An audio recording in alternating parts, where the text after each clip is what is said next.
Cuando en 1885 se celebró el jubileo de una de las misiones inglesas de las Islas Fiji, y es decir, esas misiones que habían estado allí por muchos años, muchas décadas, terminaron su labor, cumplieron con su labor y digamos que celebraron el tiempo del jubileo, el tiempo de descansar. El reverendo James Calvert dijo que al principio de esos 50 años, ¿cuántos años llevaban allí evangelizando a los habitantes de las Islas Fiji? 50 años. Dice, al principio de esos 50 años no había ni un solo cristiano en todas las Islas Fiji, pero que para esa fecha, para 1885, no quedaba ni un solo pagano. No solamente se había extinguido el canibalismo, sino que habían desaparecido otras costumbres crueles y bárbaras. El doctor D.Q. Love, retirado en este momento, después de trabajar 40 años como misionero en Camerún, en África Occidental, dice lo siguiente: hemos visto cambios tremendos en la vida de los hombres y de las mujeres. En la actualidad, una joven que va a casarse debe tener por lo menos 14 años de edad. Puede decir algo en cuanto a la elección del marido, y muchas jóvenes se casan sin tener ninguna dote. En la actualidad, cuando muere alguna persona en el barrio, los que se reúnen cantan himnos sagrados, leen las escrituras y oran, lo cual es completamente diferente de lo que hacían antes, pues lloraban y gritaban y se revolcaban en la tierra y en la ceniza y torturaban a las mujeres por causa de alguien que moría. Era una barbaridad. Pero todo eso pasó después de 40 y 50 años de evangelización. ¿Cuántos años tomó que cambiara la costumbre, cambiara la tradición, cambiaran los hábitos, la manera de pensar en una cultura como esas? ¿Cuántos años? En Camerún, en Islas Fiji, entre 40 y 50 años. Y nosotros a veces esperamos cambios en nosotros mismos que sean ya. Y nos desesperamos si el de al lado no cambia. ¿Y tú por qué no cambias? ¿Tú por qué sigues siendo el mismo? ¿Tú por qué no haces ahora así? Así que estamos frente a una realidad que ha sido comprobada. El cambio y la transformación en la manera de pensar que obra el Evangelio en el ser humano toma tiempo. No así la salvación. No podemos confundir que la salvación tarda en ocurrir muchos años. No, la salvación es algo que ocurre inmediato.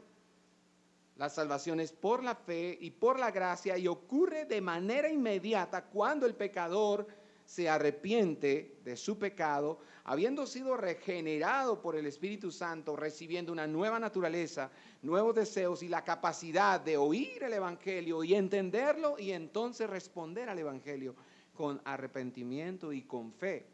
Eso ocurre inmediatamente. Pero la transformación de un estilo de vida, de conductas, de hábitos, toma años. Y eso está probado en las Escrituras. O de lo contrario, Pablo no diría que él tiene problemas dentro de sí, porque con la mente quiere servir al Señor, pero con su carne él está vendido al pecado. Y entonces los testimonios dicen así, dicen que en la actualidad los hombres cultivan café. ¿Cómo le parece eso? Si quiere viajar a Islas Fiji para corroborar, pues encontrará a los nativos de las islas cultivando café, cacao, palmas, y trabajan en las oficinas y en otras avenidas de servicio, y no dedican su tiempo a estar sentados y platicando todo el día, comprando y vendiendo mujeres. Ya no hacen eso. Estos y otros cambios se deben al hecho de que Cristo, el Salvador de los hombres, ha sido recibido por esas gentes. Cristo es el que cambia a las personas, pues hace que los hombres y las mujeres nazcan de nuevo. Así que nuestro gran Dios esta mañana es digno de alabanza, es digno de gloria, es digno de acciones de gracias por la gran salvación que nos ha dado por medio de la fe en Cristo.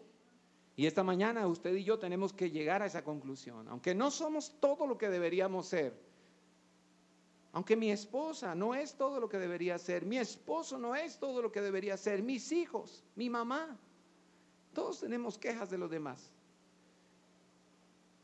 Pero aunque no somos todo lo que deberíamos ser esta mañana, tenemos que agradecer por el Evangelio, por Jesucristo, por la obra del Espíritu Santo en nuestras vidas, por la gracia de Dios que nos alcanzó, porque tampoco somos lo que antes éramos.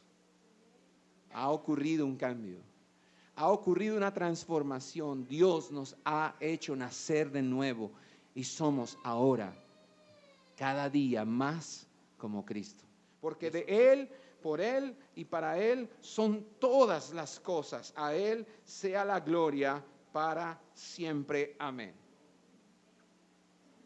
Para nosotros entender por qué Pablo dice estas palabras en el versículo 36, necesitamos revisar todo el contexto del capítulo 11. Así que solo regrésese una página y vamos a leer rápidamente lo que dice el contexto, es decir, los otros versículos. Desde el verso 1, Pablo viene diciendo: digo entonces, ¿acaso ha desechado Dios a su pueblo? ¿De quién habla? De Israel. De ningún modo, porque yo también soy israelita, descendiente de Abraham, de la tribu de Benjamín. Dios no ha desechado a su pueblo, al cual conoció con anterioridad. ¿O no sabéis lo que dice la Escritura en el pasaje sobre Elías? ¿Cómo suplica a Dios contra Israel? Señor, han dado muerte a tus profetas, han derribado tus altares y yo solo he quedado y atentan contra mi vida. Pero, ¿qué le dice la respuesta divina? Me he reservado 7,000 hombres que no han doblado la rodilla a Baal. Y de la misma manera también ha quedado en el tiempo presente un remanente conforme a la ¿qué? Elección de la gracia de Dios. ¿De qué está hablando entonces Pablo en este momento? De la salvación para Israel que depende de la elección soberana y de la gracia de Dios. Versículo 6. Pero si es por gracia, ya no es a base de obras. De otra manera, la gracia ya no es gracia. Y si por obras ya no es gracia, de otra manera, la obra ya no es obra. Entonces, ¿qué? Aquello que Israel busca no lo ha alcanzado, pero los que fueron escogidos lo alcanzaron y los demás fueron endurecidos. Tal como está escrito, Dios les dio un espíritu de estupor, ojos con que no ven y oídos con que no oyen hasta el día de hoy. Y David dice, su banquete se convierta en lazo y en trampa y en piedra de tropiezo y en retribución para ellos. Oscurézcanse sus ojos para que no puedan ver y dobla sus espaldas para siempre. Digo entonces, ¿acaso tropezaron para caer? De ningún modo, pero por su transgresión ha venido la salvación a los gentiles para causarles celos. Ahora, ¿de quién empieza a hablar Pablo? De nosotros. Primero está hablando de la salvación de Israel, de que Dios no ha desechado a Israel, de que Dios eligió soberanamente y por su gracia a Israel para salvarlos, pero que por causa del endurecimiento de su corazón, Él también ahora nos ha salvado a nosotros. Versículo 12. Y si su transgresión es riqueza para el mundo, la transgresión de Israel se convierte en riqueza para nosotros, y su fracaso es riqueza para los gentiles, ¿cuánto más será qué? Su plenitud. Pero a vosotros hablo, gentiles. Entonces, puesto que yo soy apóstol de los gentiles, honro mi ministerio, si en alguna manera puedo causar celos a mis compatriotas y salvar a algunos de ellos. Porque si el excluirlos a ellos es la reconciliación del mundo, ¿qué será su admisión sino vida de entre los muertos? Y si el primer pedazo de masa es santo, también lo es toda la masa. Y si la raíz es santa, también lo son las ramas. Pero si alguna de las ramas fueron desgajadas, está hablando de Israel, ¿no? Que fueron desgajadas algunas de esas ramas del pueblo de Israel, que fue escogido y elegido para salvación. Y dice, y tú, siendo un olivo silvestre, ahora se refiere a nosotros. Nosotros no somos el olivo original, somos el olivo silvestre. Estábamos por ahí, en el camino, crecíamos de manera silvestre. Y dice, fuiste injertado entre ellas y fuiste hecho participante con ellas de la rica savia de la raíz del olivo. ¿Qué le dice a los gentiles que han sido salvados? No seas, ¿qué? Arrogante para con las ramas. O sea, no puedo menospreciar al pueblo de Israel. Dice, pero si eres arrogante, recuerda que tú no eres el que sustenta la raíz, sino que la raíz es la que te sustenta a ti. Dirás entonces, las ramas fueron desgajadas para que yo fuera injertado. Muy cierto, fueron desgajadas por su incredulidad, pero tú por la fe mantente firme, te mantienes firme. No seas altanero, sino que teme. Verso 21, porque si Dios no perdonó a las ramas naturales, tampoco a ti te perdonará.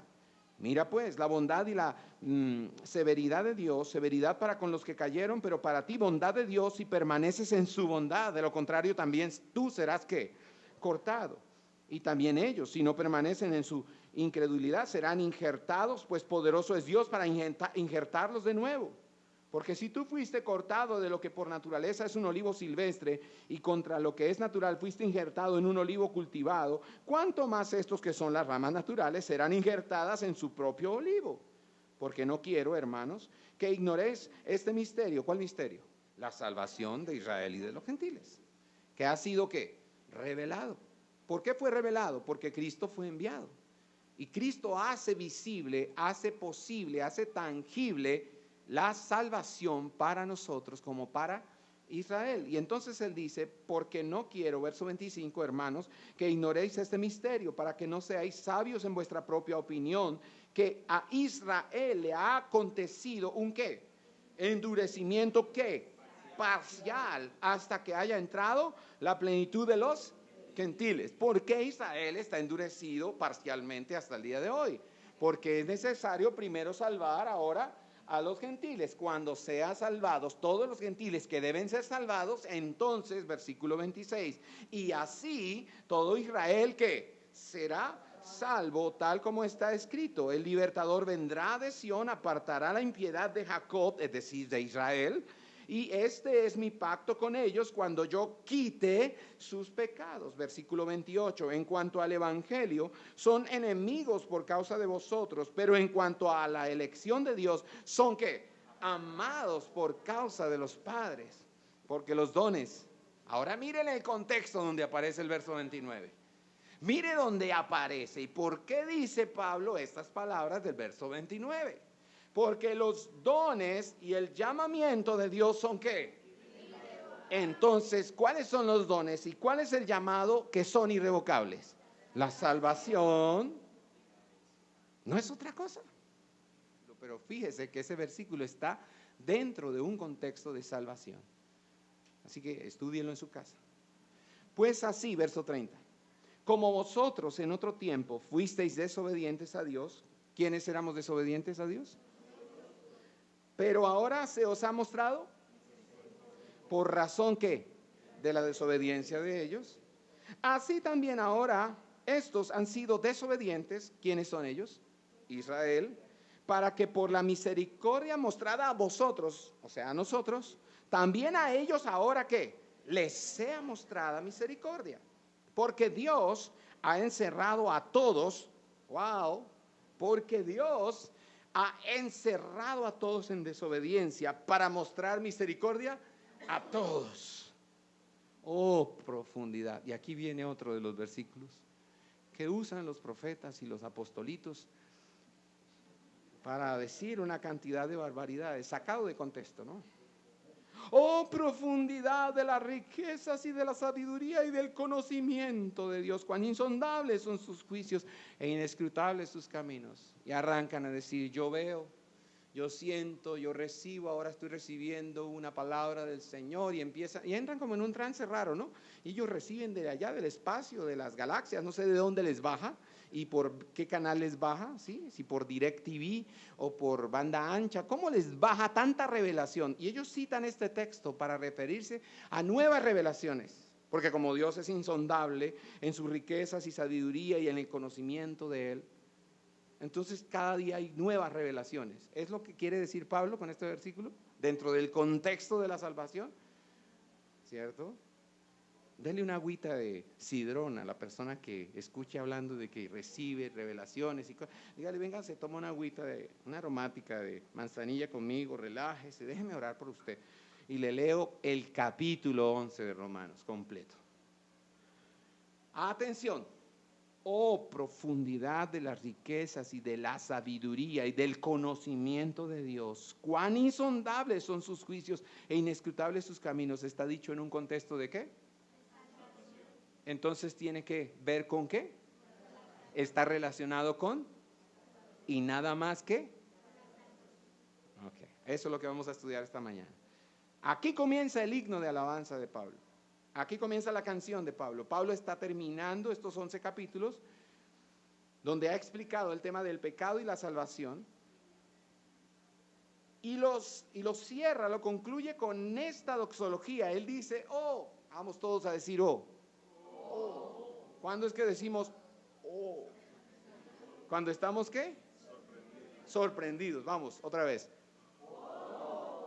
Pablo dice, oh, profundidad de las que podríamos hacer así con las manos y decir, qué riquezas, qué profundidad de riquezas y sabiduría y conocimiento de Dios.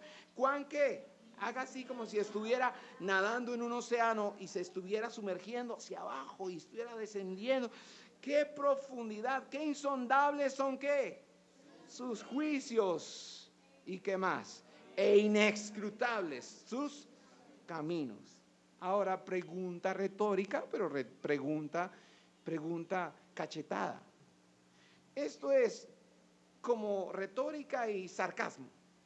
Dice, pues, ¿quién ha conocido la mente del Señor? Respuesta. Le doy otra oportunidad. ¿Quién ha conocido la mente del Señor? Nadie. Segunda pregunta.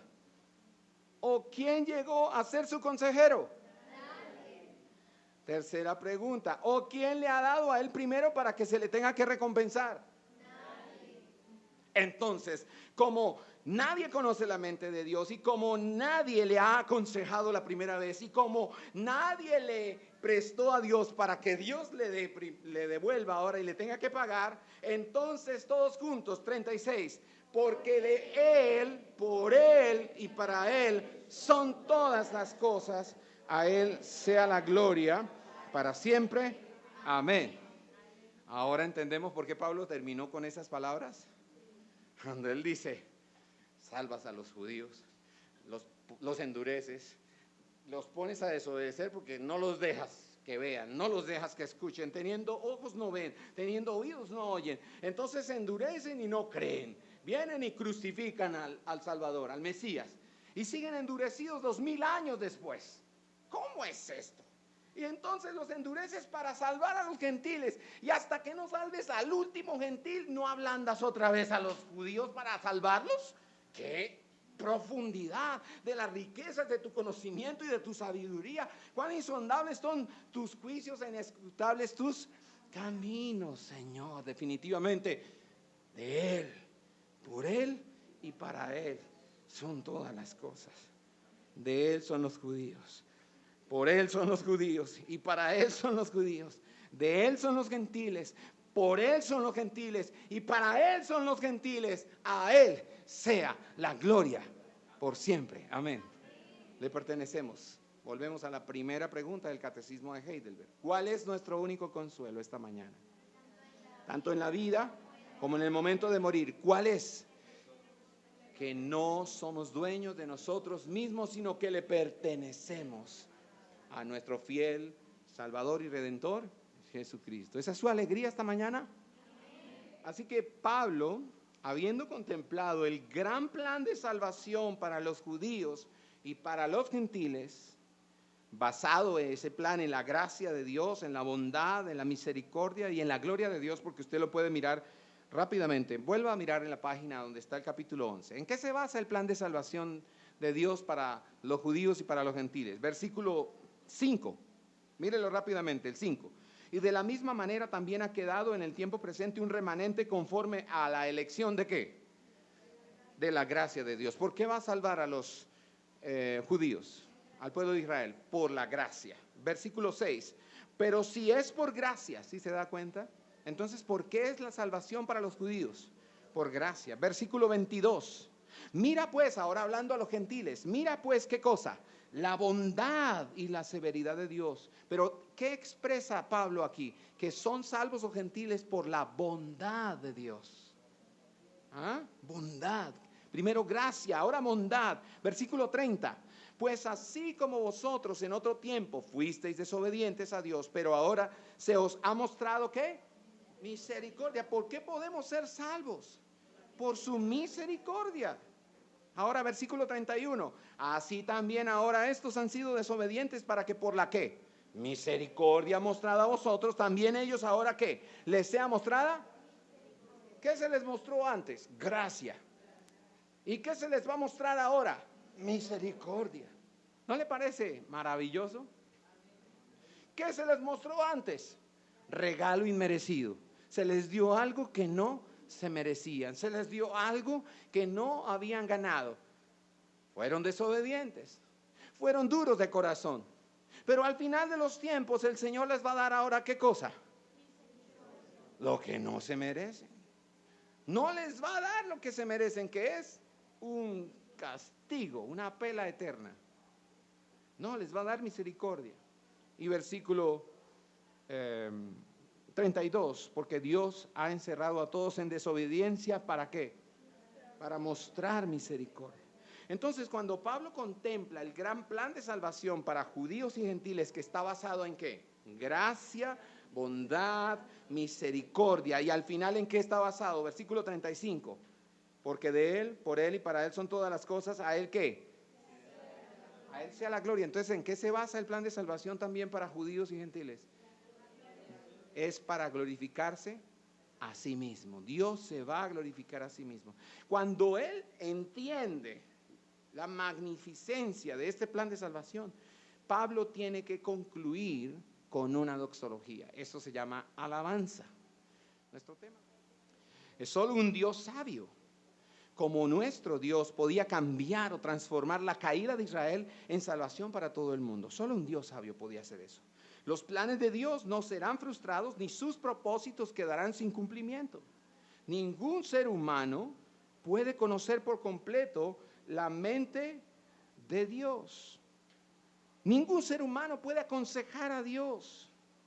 Ningún ser humano le puede decir a Dios qué es lo que debería hacer con el hombre. Así que entre más estudiamos sus caminos y sus razones y sus motivos, tenemos más razones y más motivos para alabar a Dios. Y aunque es cierto todo esto, nosotros debemos revisar detalles importantes. ¿Por qué? Porque para los que estudian teología, puede parecer que el apóstol Pablo estaba usando filosofía en su declaración, o Pablo estaba identificándose con algunos postulados de los filósofos. Y lo que entendemos por la palabra es que no solamente Pablo era un hombre entendido en las Escrituras, sino que Pablo también era un hombre erudito y entendido en la filosofía secular. ¿Cómo lo podemos verificar? Mirando Hechos de los Apóstoles, capítulo 17. ¿Cuántos están ya en la materia de Hechos en el Instituto de Integridad y Sabiduría? ¿Cuántos ya hicieron Hechos de los Apóstoles? Cuando estamos en Hechos, estudiamos este aspecto. Hechos capítulo 17, versículo 23. Hasta el 28. Vamos desde el 22, perdón. 22 nos ayuda un poco más. Entonces Pablo, poniéndose en pie en medio del ¿qué? Del Areópago, un auditorio donde los atenienses, los griegos, se reunían para escuchar a cualquiera que tuviera un conocimiento, una filosofía, una teoría, cualquier orador versado, hábil. Ellos estaban inquietos, sus oídos les tenían comezón en los oídos de oír cada vez cosas nuevas. Y entonces ahí en el Areópago, reunida toda esa gente, se pone en pie Pablo y les dice: varones ¿qué?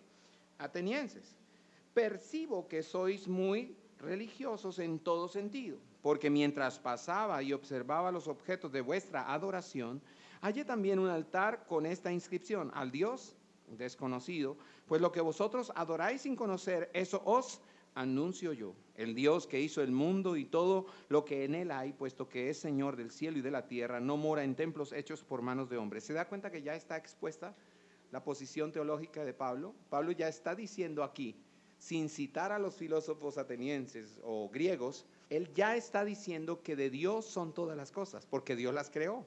Él lo está diciendo en el verso 24, el Dios que hizo el mundo y todo lo que en él hay, puesto que es que Señor, Señor ahí ¿qué es? Dueño y amo absoluto. Dueño del cielo y de la tierra, no mora en templos hechos por manos de hombres, ni es servido por manos humanas como si necesitara de algo, puesto que Él da a todos vida y aliento y todas las cosas. Y de uno hizo todas las naciones del mundo para que habitaran sobre toda la faz de la tierra, habiendo determinado sus tiempos señalados y los límites de su habitación. Versículo 27, para que buscaran a Dios y de alguna manera palpando le hallen, aunque no está lejos de ninguno de nosotros. Verso 28, atención, porque en Él vivimos, nos movemos y existimos, así como que, como algunos de vuestros mismos poetas han dicho, porque también nosotros, linaje suyo somos. ¿A quién citó? A algunos de los filósofos que decían esas cosas, y tienen razón ellos al decir esto, porque le pertenecemos a Él nos hizo y Él es nuestro dueño, es lo que Él venía diciendo.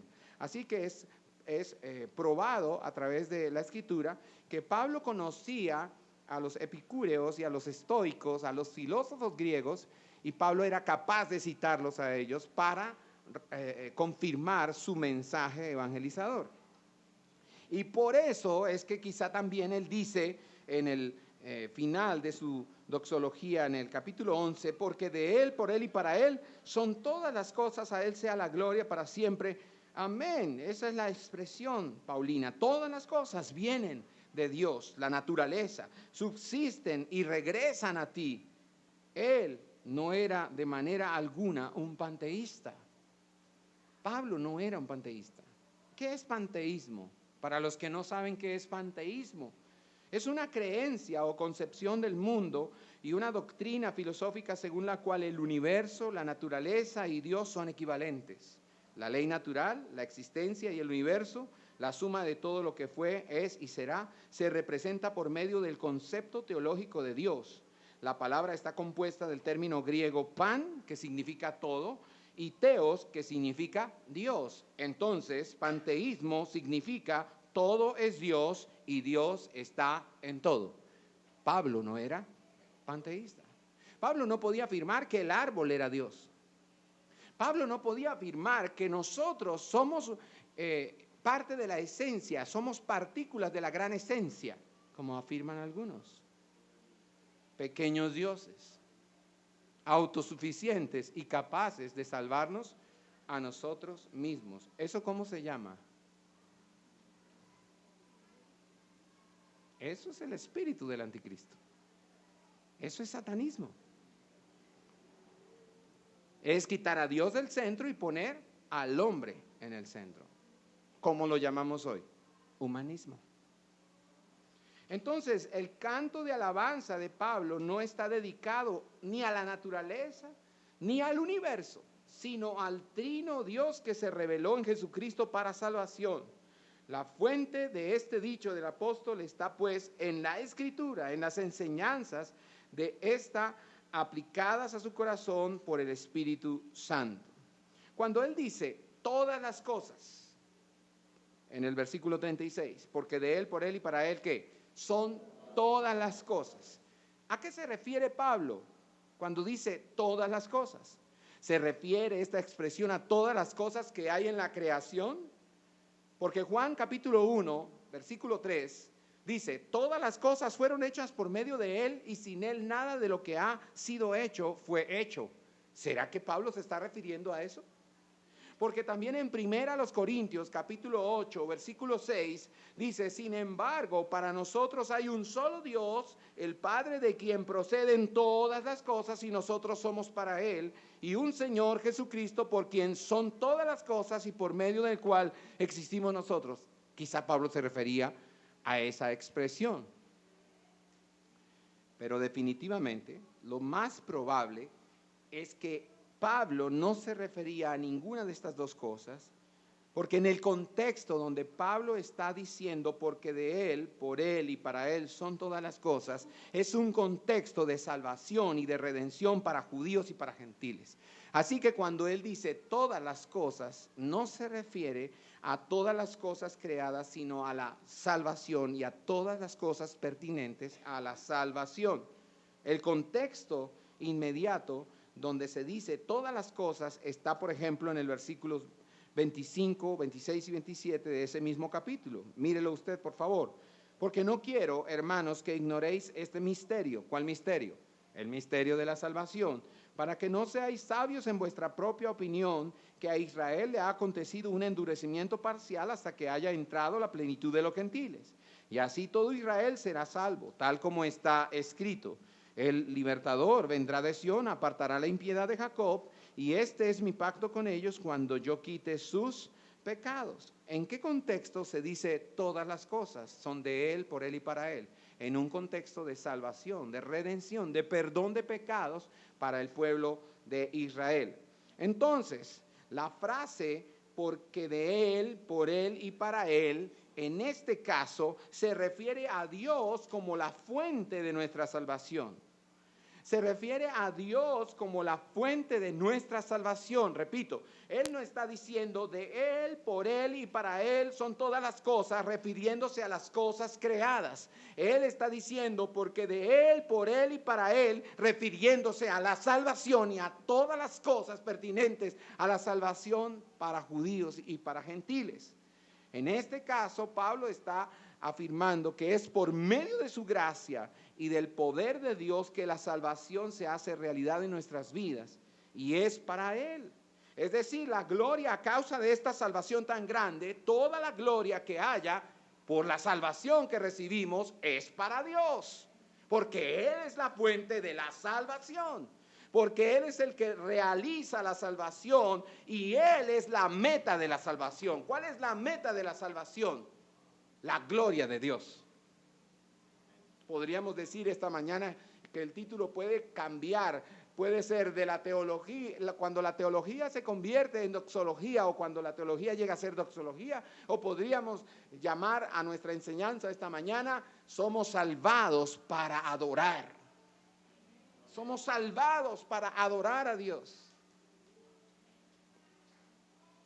Así que es muy lógico que el apóstol Pablo, al acercarse al cierre de su doxología, escriba las palabras: a Él sea la gloria para siempre, amén. Es obvio que termine de esa manera, habiendo visto que fue Dios quien no solo planificó nuestra salvación, sino quien hizo que se transformara en una realidad. Resulta que Él y solamente Él debe recibir toda la gloria.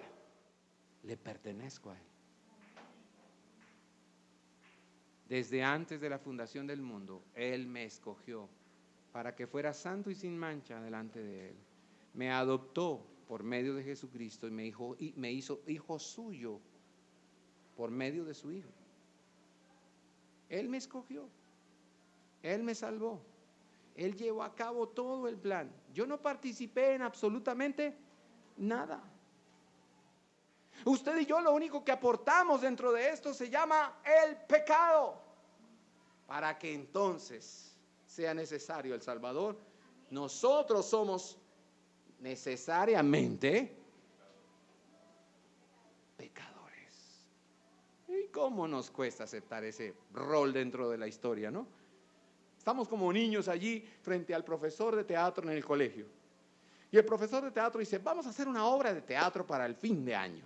Y todos: ¡ay, qué rico! ¿Cómo se llama la obra? Se llama salvación. Se llama redención. Protagonistas, y todos gritan: yo quiero el papel principal. Todos quieren el papel principal. Y dice el maestro: no. El papel principal es de Dios. Nadie puede actuar ahí. Nadie puede representarlo ni siquiera. ¿Cómo le queda de grande a un actor de Hollywood representar a Cristo en una película sobre Jesús? Mis hermanos, nadie puede hacer el papel de Jesús. Eso le queda grande a todo el mundo. Ese papel es imposible de actuar y de representar. Solo Él ha hecho posible esta salvación tan grande para nosotros. Pablo tiene sentido al decir: porque de Él, por Él y para Él son todas las cosas, a Él sea la gloria para siempre. Amén. Amén. Por eso estamos aquí esta mañana, para gritar amén. ¿Amén a qué? Al que hizo posible nuestra salvación. Él es el amén y el sí. ¿cierto? Así que el universo de gracia con todo lo que pasa en él para la salvación común del judío y del gentil es de Dios y es a través de Dios y para Dios. A él sea la gloria que solo tal demostración de sabiduría y de amor demanda. Preste atención a esta expresión. La sola gracia y la sola fe de los primeros 11 capítulos de Romanos. ¿Cómo somos salvos en los primeros 11 capítulos de Romanos? Por gracia y por fe. Entonces, sola gracia y sola fe de los primeros 11 capítulos se concluyen en el versículo 36 del capítulo 11 en un soli Deo gloria. Ahí está la tercera sola del calvinismo. Sola gracia, sola fe para ser salvos. Y solo para la gloria de Dios somos salvos. Ahí se concluye la idea. Entonces es Dios el que dio origen a todo, el que sostiene todo y el que es la meta de todo. Todo viene de Él, todo vive, todo existe por Él, todo termina en Él. La doxología concluye atribuyendo a Dios no meramente gloria, sino la gloria por excelencia que solamente le pertenece a Dios, como dice el salmista en el Salmo 29, la gloria debida a su nombre, la gloria acorde al nombre de Dios. No te paras el domingo en la iglesia y haces así, como si estuvieras aplaudiendo a tu compañero porque le fue muy bien en la obra de teatro en el colegio, o como si estuvieras aplaudiendo a un político. Estás aplaudiendo al Creador, al Salvador y al Redentor de tu alma. A Él le pertenece la gloria para siempre y no cualquier clase de gloria. La gloria de vida al nombre de Dios. Vaya al Salmo 29. El Salmo 29 dice, tributad al Señor, oh hijos de los poderosos, tributad al Señor, ¿qué? Gloria y poder. Tributad al Señor la gloria debida a su nombre. Adorad al Señor en la majestad de la santidad. Dios hace todas estas cosas poderosamente. Dios habla y produce todas estas cosas con su voz. Dios fortalece, Dios bendice, Dios pone en paz a los hombres con Dios. Así que, pueblos, hijos de los poderosos, tributad al Señor gloria y poder. Tributad al Señor la gloria debida a su nombre. Adorad al Señor en la majestad de la santidad. Todo en su templo debe darle la gloria a Dios. Dios es la causa primera, eficiente y final de todo. Sus insondables caminos van más allá de la habilidad humana de investigación, más allá del conocimiento humano, más allá del consejo del hombre y de la capacidad humana de sacrificarse. Es lo que está diciendo en los versos 33 al 35 de Romanos 11. Oh, profundidad de las riquezas y de la sabiduría del conocimiento de Dios. Cuán insondables son sus juicios e inescrutables sus caminos. Pues ¿quién ha conocido la mente del Señor? ¿O quién llegó a ser su consejero? ¿O quién le ha dado a él primero para que se le tenga que recompensar? Ese del versículo 33, ahí es donde comienza la doxología de Pablo en este capítulo. Comienza con una expresión de asombro y de contemplación de la profundidad, de la magnitud inagotable de las riquezas de Dios en su bondad derramada en bendiciones para los pecadores que no se lo merecen. Ese debería ser más frecuente en la iglesia hoy. La iglesia reformada cantaba muchos himnos que contenían esa expresión. Oh, tu fidelidad, oh, tu fidelidad. Esa expresión de asombro, de maravilla y de contemplación por la profundidad, por la magnitud inagotable de las riquezas y de la bondad de Dios para salvar a pecadores que no se lo merecen. Luego viene con una expresión de sabiduría y conocimiento de Dios. ¿A qué se refiere eso en el verso 33? Se refiere al conocimiento que Dios tiene de nosotros y no a nuestro conocimiento de Él. El conocimiento relacional de tipo especial que se revela en la elección soberana de individuos para la salvación. Cuando Él dice, oh profundidad de las riquezas y de la sabiduría y del conocimiento de Dios. ¿De qué está hablando? del conocimiento de Dios que Dios tiene de nosotros. Él nos conoce desde antes de la fundación del mundo. El salmista dice eso. Es David el que expresa esas palabras cuando dice: tú conoces mi sentarme y mi levantarme, tú conoces mi salir y mi entrar. Antes que estén las palabras en mi boca, tú ya sabes lo que voy a decir. Tú estás encima de mí, tú estás alrededor de mí. Y él concluye la idea diciendo: tal conocimiento es demasiado grande para mí, es incomprensible, no lo alcanzo a comprender. ¿Cuál conocimiento? ¿El que David tiene de Dios? No, el que él dice, el que tú tienes de mí. ¿Cómo me conoces?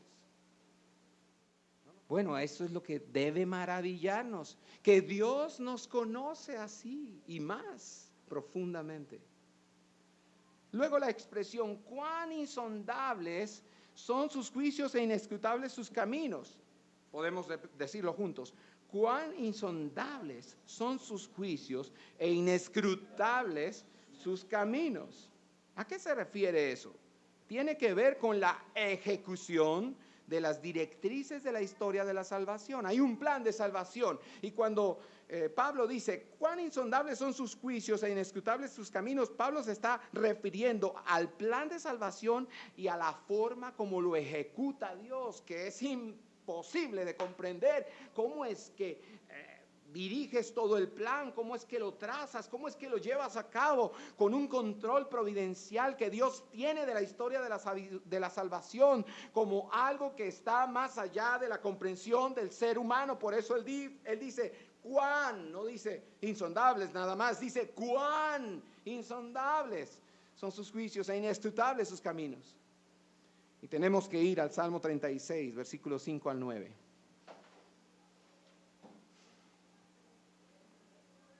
El Salmo 36, versículos 5 al 9 dice: tu misericordia, oh Señor, se extiende hasta los cielos, tu fidelidad hasta el firmamento, tu justicia es como los montes de Dios, tus juicios son como profundo abismo, tú preservas, oh Señor, al hombre y al animal. Cuán preciosa es, oh Dios, tu misericordia. ¿Alguien puede decir eso?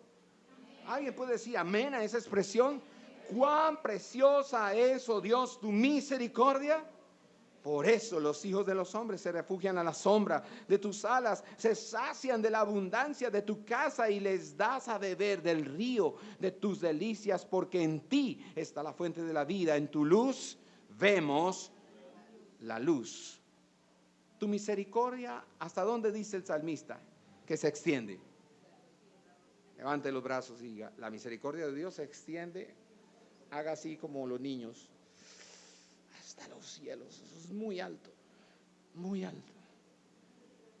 Los aviones comerciales pueden volar hasta 30,000 o 35,000 pies, que esos son 10,000 metros de altura. Esos son 10 kilómetros. Y cuando nosotros miramos hacia arriba, que escuchamos el motor de un avión y miramos hacia arriba, ¿cómo nos parece eso? Muy alto, ¿cierto? ¿Cuántos han viajado en avión ya la primera vez o la segunda o muchas veces que han viajado? ¿Cómo se siente desde arriba mirar para abajo? Cuando usted mira por la ventana, uno dice: Señor, que no fallen los motores. Esto es muy arriba. Pues la misericordia del Señor es más alto que eso. La fidelidad, ¿cómo es? Dice: tu fidelidad, ahora otra vez los bracitos arriba, tu fidelidad hasta el firmamento. ¿Sabe cuánto es la distancia que hay entre la Tierra y la galaxia más cercana, que es la galaxia de Andrómeda? Son 2.5 millones de años luz. La regla de medir cambió, ¿no? Porque el avión puede estar a 10 kilómetros y uno dice: eso yo lo entiendo, 10 kilómetros de aquí hasta tal lugar yendo hacia Piedecuesta, calculamos y decimos: eso yo me lo recorro en tantos minutos, o en un carro llego en tanto tiempo, ¿cierto? Pero ahora mírame esto: 2.5 millones de años luz. ¿Cuánto es esa distancia? ¿Ah? Pues dice el salmista, tu fidelidad es más grande que eso. Tercero, tu justicia es como los montes de Dios. ¿Cómo es la justicia? ¿Cómo son los montes de Dios? Bajitos, ¿cierto? Son montes chiquitos. ¿Cómo son? Altos. Así que clasifica uno solo de los montes que conocemos, que es el más alto en la tierra, el monte Everest, que tiene 8.848 metros de altura y es una montaña inconmovible, firme, poderosa, invulnerable, pero así como es el Everest, así es la justicia de Dios, tan alta y tan inconmovible como lo es el monte Everest. ¿Qué dice acerca de los juicios de Dios? Dices, tus juicios son como profundo abismo. Bueno, el abismo más profundo de la tierra se encuentra en las Islas Marianas, en el Océano Pacífico, y se llama el abismo del Challenger. Tiene una profundidad de casi 11.000 metros. ¿Cuánto es eso? 11 kilómetros hacia abajo en el mar.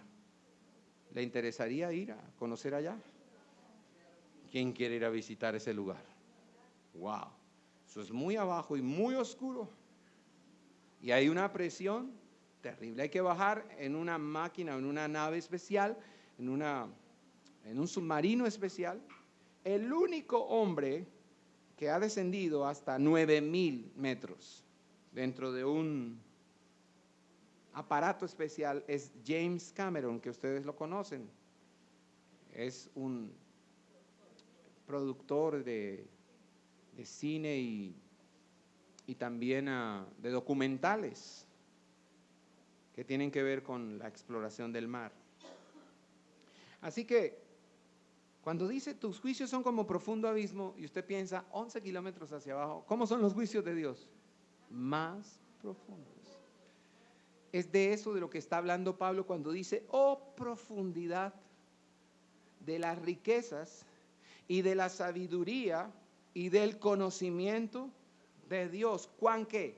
Insondables son tus juicios e inescrutables tus, dígalo, tus. Charles Spurgeon decía, mi problema no es, porque la gente se enrolla con esto, pero pastor, ¿por qué el Señor salva a unos y a otros no? ¿No es eso injusto? Charles Spurgeon resolvió esa inquietud y espero que quede resuelta de hoy y para siempre. Usted se la pase a la siguiente generación y a los siguientes preguntones. Ay, pero ¿por qué ahí enseñan que Dios salva a unos y a otros no? Charles Spurgeon dijo esto. Dijo, mi problema no es con los que Dios no salva. Mi problema, lo que no entiendo, dice Spurgeon, es ¿por qué me salvó a mí?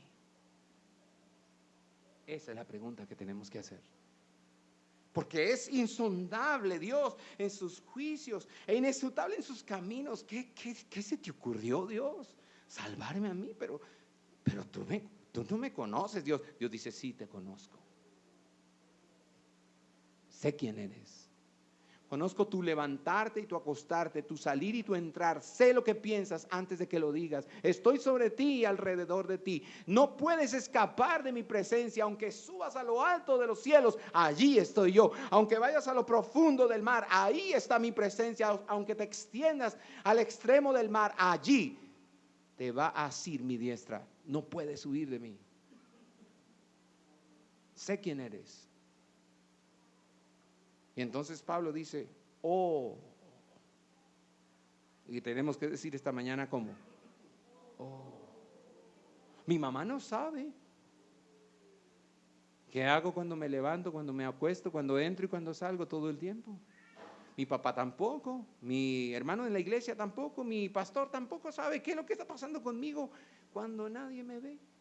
Pero Dios sí lo sabe. Por eso es, oh, profundidad de las riquezas y de la sabiduría y del conocimiento que Dios tiene de nosotros. Así que Él, en el versículo 6, finalizando, dice, tú preservas, oh Señor, al hombre y al animal. ¿Quién es el que sustenta? ¿Quién es el que alimenta? ¿Quién es el que cuida? ¿Y quién es el que salva? Dios, tú sustentas.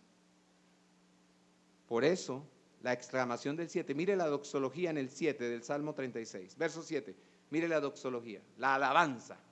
¿Cómo comienza? ¿Cuán preciosa es qué? Oh, ¿cómo se lo diría usted al Señor esta mañana? Si estuviese el Señor delante de usted, usted tiene a Jesús delante de sus ojos, ¿cómo le diría esta mañana usted acerca de la misericordia de Dios al Señor? ¿Cómo le diría?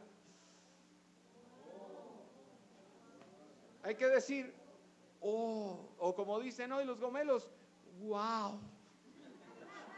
Que eso es un medio latido de perro con O de admiración y asombro. Es una cosa rara, ¿no? Wow. Otros dicen con G, wow. Cuán preciosa es, oh Dios, tu misericordia. Por eso, con razón, ¿qué cosa? Los hijos de los hombres se refugian a la sombra de tus alas. ¿Qué hacen? Se sacian de la abundancia de tu casa. ¿Y tú qué haces con ellos? Les das a beber del río de tus delicias. ¿Por qué? Porque en ti solamente está la fuente de la ¿qué? Vida eterna. Y en su luz, a menos que no sea en su luz, no podemos. En su luz veremos la luz. Todas las cosas provienen de Él y por medio de Él. Y son para Él y para su gloria. Y no estamos hablando de dinero. ¿Ya se dio cuenta que no hemos hablado de cosas materiales hoy? Estamos hablando de su salvación. Y de estos pecadores que no la merecen. Así que nos vale mejor estar alineados con esta doxología. Señor, eres profundo. ¿Quiere conocer a alguien profundo? ¿Quién es profundo? Ay, ese pelado tan simple. Ay, esa vieja tan simple. Bueno, ¿quiere conocer a alguien profundo? Alguien interesante, alguien que cuando habla uno dice, wow. ¿Quién? ¿Quién es? Cristo. Jesús, háblame, que tú eres profundo y rico y sabio y eres insondable en tus juicios, no eres aburrido. Jesús no es aburrido, nosotros sí. Nosotros un día nos ponemos aburridos. Ah, sí, ese que era tan interesante, ese que antes hacía sentir a usted mariposas, ahora ¿qué le hace sentir? Arañas. No, mariposas, son arañas lo que me siento que me caminan en el estómago. Lo quiero matar. Ay, tan aburrida que se ha vuelto. Claro que esperaba de un pecador, pero escuche la voz de Dios, la voz que hace tronar, la voz que hace estremecer los montes, la voz que hace parir a los animales. Escuche esa voz. Esa voz es fuente de vida. Todo es para la gloria de Dios. Dios es el único digno de ser magnificado. El Dios Todopoderoso merece la alabanza de todas sus criaturas. Pero ojo, tenga cuidado, porque puede ocurrir en su vida que se le está colando un motivo peligroso, una motivación incorrecta en su corazón. Él dice en los versículos 35 y 36, atención, ¿o quién le ha dado a él primero para que se le tenga que recompensar? Luego dice, porque de él, por él y para él son todas las cosas, a él sea la gloria para siempre. Amén. Parémonos aquí para terminar, ya vamos a empezar a aterrizar aquí. Pero mire, pongámonos a pensar en esta situación que tanta lucha nos da. Obedecer a Dios. Obedecer a Dios. ¡Qué lucha! Cuando se trata de obediencia, la gratitud es un motivo peligroso. Repito, cuando se trata de obediencia, la gratitud es un motivo peligroso. Lo voy a decir de otra manera. Obedecer a Dios para agradecerle es incorrecto. Parece bueno, ¿no? Uno dice, pero ¿qué tiene malo? Voy a obedecer a Dios en gratitud a lo que Él ha hecho por mí. Eso es totalmente incorrecto. Esa expresión tiende a querer decir las cosas en términos de deudor. Por ejemplo, mire lo mucho que Dios ha hecho por usted. ¿No debería por gratitud hacer mucho para Él? O digámoslo de otra manera, todo lo que somos y tenemos se lo debemos a Dios. ¿Qué ha hecho usted por Él a cambio? ¿No es esa la teología que nos han vendido? Haga para Dios porque Dios ya hizo por usted, mire todo. Pues responda, corresponda, mire. No. Porque todo lo que nosotros somos y lo que tenemos, se lo debemos a Dios. Por esa razón yo no voy a obedecer a Dios. ¿Cuáles son los 3 problemas antes de terminar con esa motivación? Número 1, en primer lugar, es imposible pagarle a Dios por toda la gracia que nos ha dado. No podemos ni siquiera empezar a pagarle, ni siquiera podemos empezar a pagarle. Porque Romanos 11, 35 y 36 dice, ¿o quién le ha dado a Él primero para que se le tenga que recompensar? Respuesta, nadie. Porque de Él, por Él y para Él son todas las cosas, a Él sea la gloria por los siglos. Amén. No podemos pagar de nuevo porque Él ya es dueño de todo lo que tenemos para darle. Así que cuando le obedecemos, o cuando le buscamos, o cuando le adoramos, o cuando le servimos, o cuando lo proclamamos, predicando el evangelio, nosotros no le estamos pagando a Dios, no le estamos dando a Dios porque nos dio y entonces hay que devolver, porque ya todo le pertenece. Simplemente estamos glorificando a Dios porque esa es la honra debida que Él requiere, que Él merece. En segundo lugar, incluso si lográramos pagar, primero dijimos que no es posible pagar ni comenzar a pagar ni siquiera. En segundo lugar, si lográramos pagar por su gracia para con nosotros, solo tendríamos éxito en convertir la gracia de Dios en una transacción comercial. Y si podemos pagar por algo, entonces no es gracia. Si alguien trata de mostrar un favor especial de amor por usted y lo invita a cenar, a almorzar, y al final de la comida le dice a usted que la próxima semana usted tiene que pagar la cena o la comida, entonces eso ya no fue ¿qué? Gracia, se acabó de anular la gracia. ¿Cuándo es gracia? Cuando yo te digo, te invito y ya. Y soy feliz dando, soy feliz invitando, soy feliz ¿qué? Pagando y disfrutando la cena contigo o el almuerzo, la comida. Y ya. ¿Y lo hago por qué? Por amor. Pero cuando yo digo, repetimos esto la próxima semana, pero la próxima tú pagas, entonces ya se dañó todo. Ya no es gracia. Entonces no podemos pagar, jamás podemos pagar, porque anulamos la gracia y entonces se convierte en comercio. Y a Dios no le gusta anular su gracia, a Él le gusta glorificarse. ¿Cuántos dicen amén? A Dios le gusta glorificarse. Repito, a Dios le gusta glorificarse. Esto es calvinismo, aunque no le guste a muchos. El día de ayer, un hermano al que respeto y aprecio mucho, entró a Facebook y escribió unas cosas incorrectas en nuestro muro. Y esa persona ha estado diciéndole a alguien de nuestra iglesia que no escuche más a ese pastor porque ese pastor está predicando calvinismo. Sí, esto es calvinismo. Calvinismo es sola gracia para ser salvos. Sola fe, solamente mediante la fe podemos ser salvos. Solo Cristo, solo podemos ser salvos a través de Cristo. Sola Escritura, solo podemos ser salvos a través de la verdad del Evangelio. y solo la gloria de Dios, somos salvos solo y exclusivamente para la gloria de Dios. Eso es calvinismo. ¿Le parece que eso está mal?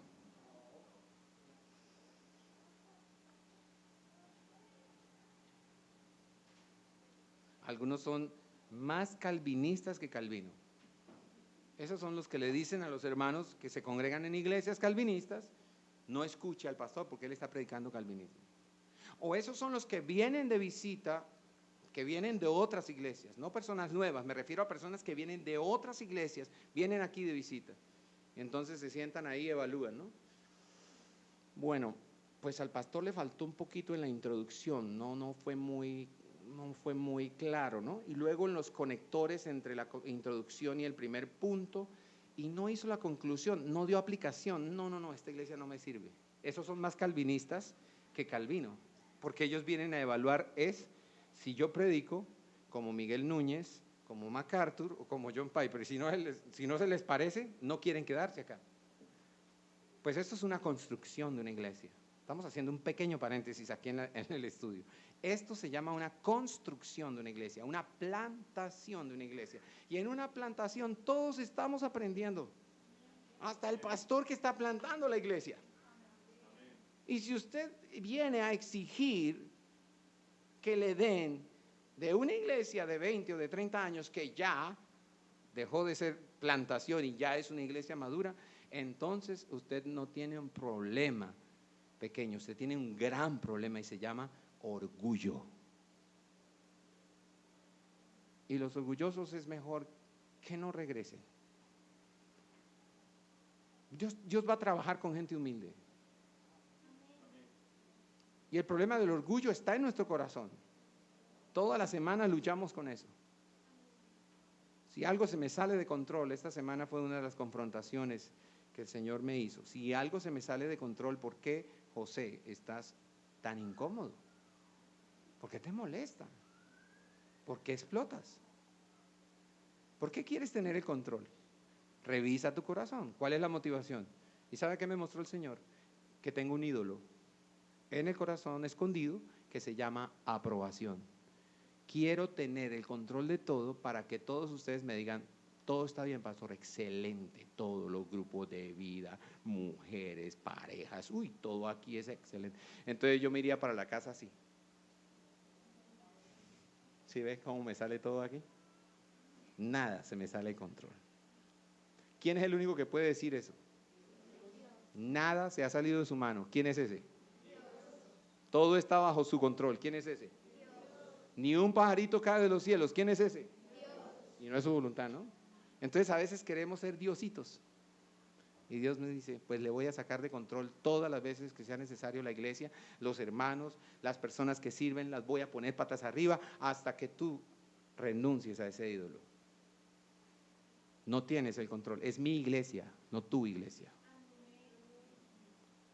Y habrá ovejas difíciles, ovejas que una y otra vez se descarrían, o por un tiempo están así: ay, sí quiero, y después usted dice: ¿para dónde se fue? Otra vez está allá, dando tumbos por ahí. Yo no sé qué hago, ya no soporto. Y Dios, ¿de quién es esa oveja? ¿Tuya o mía? ¿Quién es realmente el pastor de esa oveja? Soy yo. ¿Para qué hacen las cosas el Señor? Para glorificarse.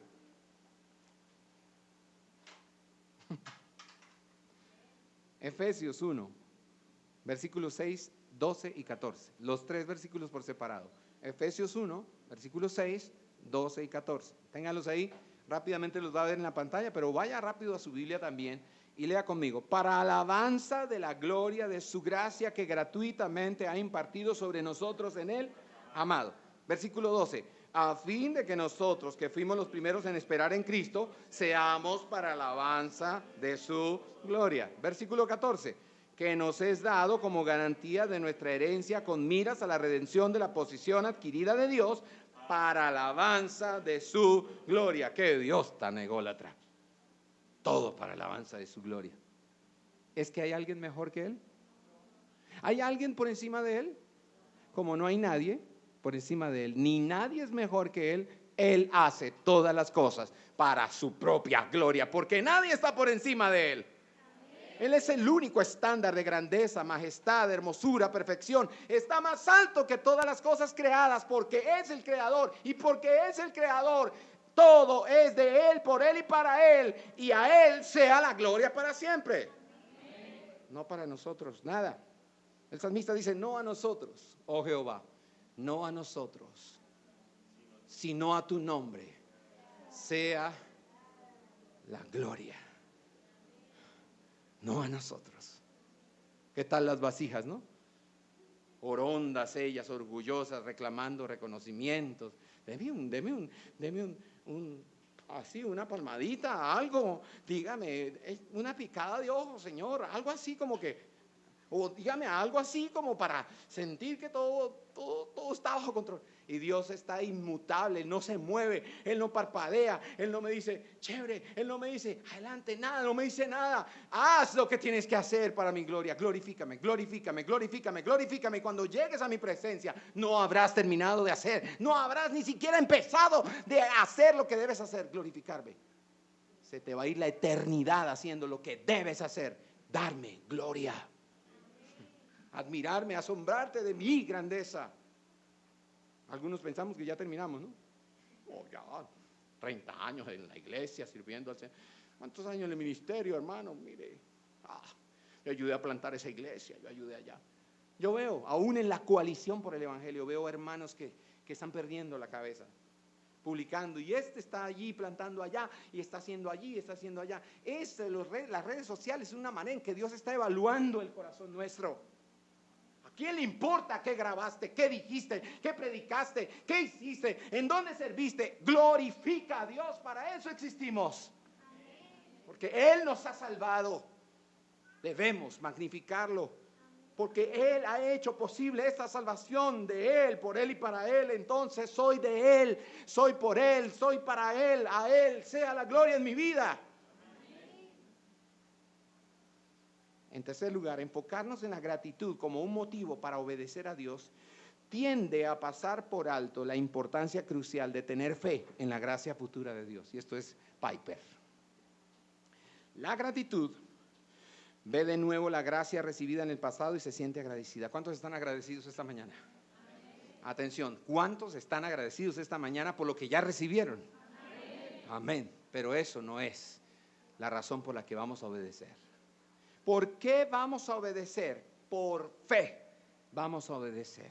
Porque la fe no mira para atrás, la fe mira hacia adelante, a la gracia prometida en el futuro y siente esperanza. Por eso Hebreos 11:1 dice, la fe es la certeza de lo que se espera, la convicción de lo que no se ve. He podido llegar hasta aquí por la gracia de Dios. ¿Y qué de los días que vienen? ¿Y qué del año entrante? ¿Qué de los años que vienen? Por fe. Tengo fe, tengo certeza de que espero, de algo que no veo, confío que Dios lo hará posible en mi vida. Y esa fe en la gracia futura es el motivo de la obediencia que preserva la graciosa calidad de la obediencia humana. La obediencia no consiste en pagar a Dios de nuevo y así convertir la gracia en un comercio. La obediencia viene de confiar en Dios por más gracia futura, y por lo tanto eso magnifica así los recursos infinitos del amor y el poder de Dios. La fe mira a la promesa para Josué fue, yo estaré contigo donde quiera que vayas. ¿Y qué hizo Josué? Cuando el Señor le dijo, yo estaré contigo. ¿Usted se imagina lo que fue para Josué esa sensación? Un momento. ¿Tú me vas a poner en lugar de Moisés?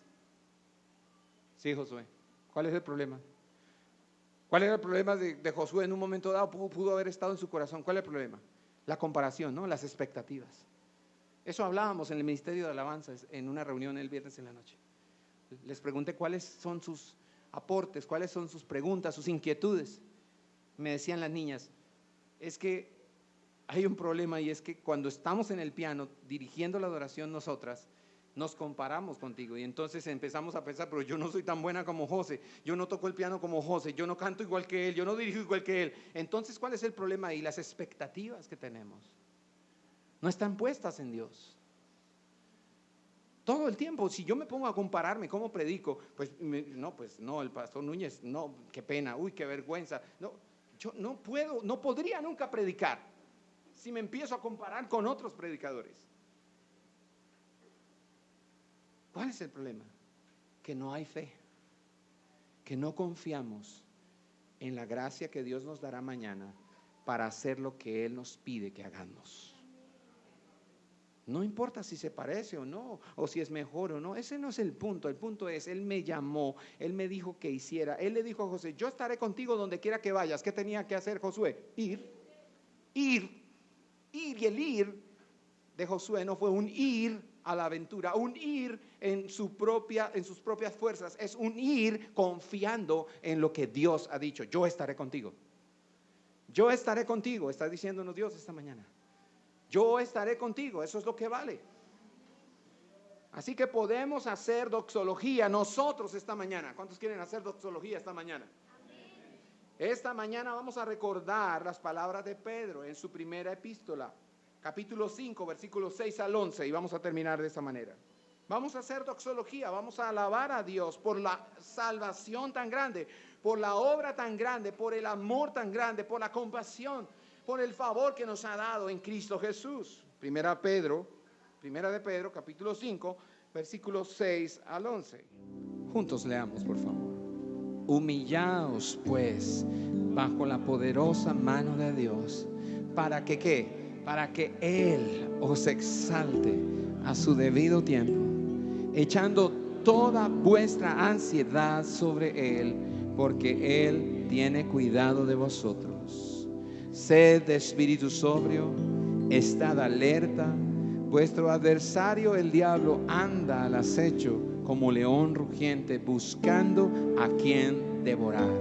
Pero resistidle firmes en la fe, sabiendo que las mismas experiencias de sufrimiento se van cumpliendo en vuestros hermanos en todo el mundo. Y después que hayáis sufrido un poco de tiempo, el Dios de toda gracia, que os llamó a su gloria eterna en Cristo, Él mismo os perfeccionará, afirmará, fortalecerá y establecerá. A Él sea el dominio por los siglos